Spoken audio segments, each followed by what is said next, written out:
When installing the blade, there is a hole in the table for the lock rod, which locks the arbor and allows you to work the nut on or off. I would like to note that the threads always tighten against the direction the teeth are rotating for any cutting tool. This keeps the hardware from loosening during operation, and because of this, there is no need to over-tighten the nut.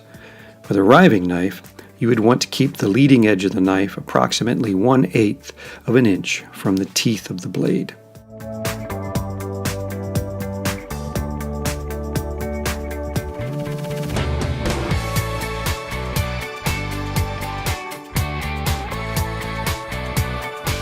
Here are the plans and the rough lumber for our table.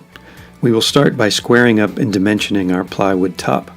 One thing to note here is when working on a slider, for most things, you just keep making left turns with the material, allowing you to do your rip cuts and cross cuts one right after the other with each part, rather than having to rip everything first, restage, and come back and cross cut everything next, like on a conventional table saw. Next, we take our leg stock to the joiner to flatten 2 faces and square 1 corner. You'll note here we are demonstrating the OSHA-approved American-style guard, not the European guard. All SCM joiners and joiner planers for the USA will come standard with this type of guard. Once we mark our square corner, we will be ready for the planer and final dimensioning. This machine has the SCM Xylent head installed on the joiner planer. The Tersa cutter head system is also available. Both are upgraded systems that offer unique advantages. Talk to your representative to see which system is best for you.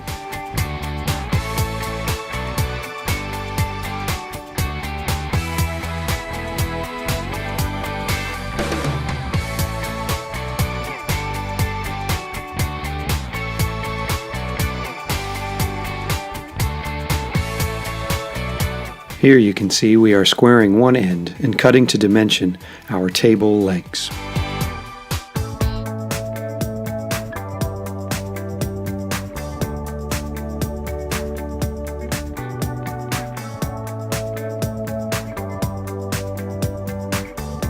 When setting the planer height, the digital readout makes easy work of getting the exact thickness we want.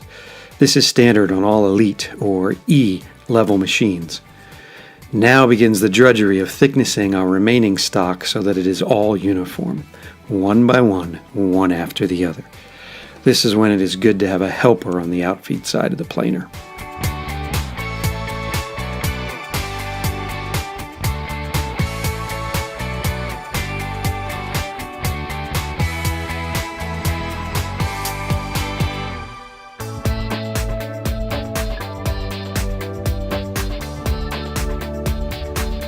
Now that we have established all uniform thickness on the rest of our pieces, we want to put a square and flat edge on the boards.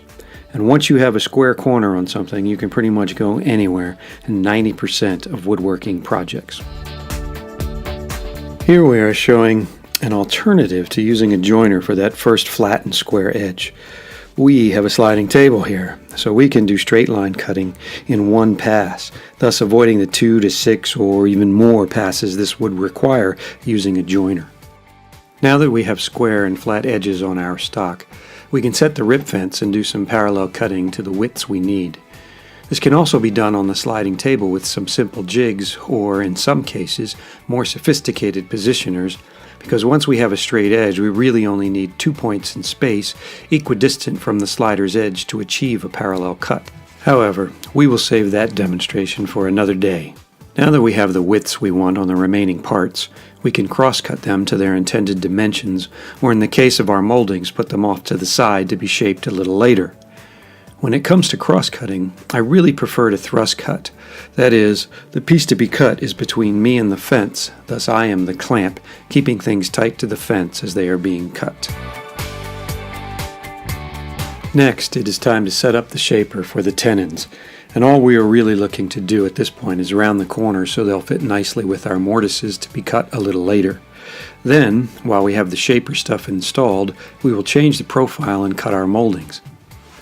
This molding will be a 2-stage molding, which means we will use 2 different setups to achieve the shape we want. For tooling, a multi-profile insert set like we are using here is a great way to get into shaper tooling for those new to a shaper. Here you can see one of the biggest advantages to using a shaper instead of a router table. We only need one pass, rather than having to do multiple passes to get to our desired depth of cut. Time to install the mortise bit and set up to cut the mortises. We only need to mark one leg for the corners and one of everything else. Then we set the stops and height and do a run at each setting. This is a very efficient and easy way to cut multiple mortises that are extremely accurate and repeatable, all the while maintaining a nice ergonomic body position. Plus, you get a larger range and depth than you can achieve with handheld systems.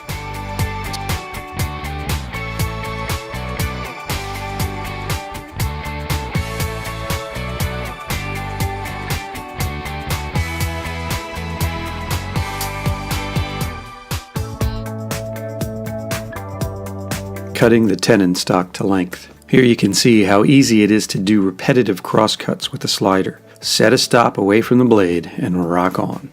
Glue up time. Hustle and clamp. Every now and then swearing and yelling at yourself as you screw up the order, hoping you get it right before the glue starts to set. We didn't show the dry run here to make sure that it will all fit as intended, which I highly suggest, by the way, as practice doesn't necessarily make perfect, but it does cut down on the amount of swearing needed to complete the task. While the glue sets up, we'll cut the miters for the corner supports and trim moldings, and then we can install those a little bit later.